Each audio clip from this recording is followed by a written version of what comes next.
بسم الله الرحمن الرحيم.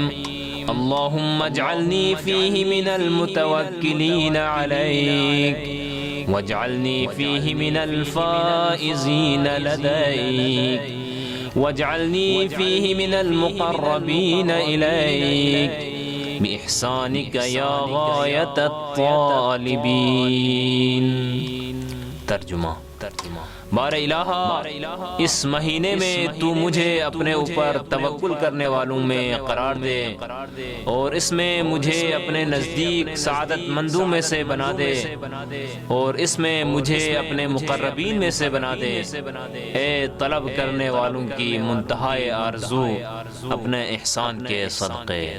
اللہم صل علی محمد وآل محمد وعجل فرجهم.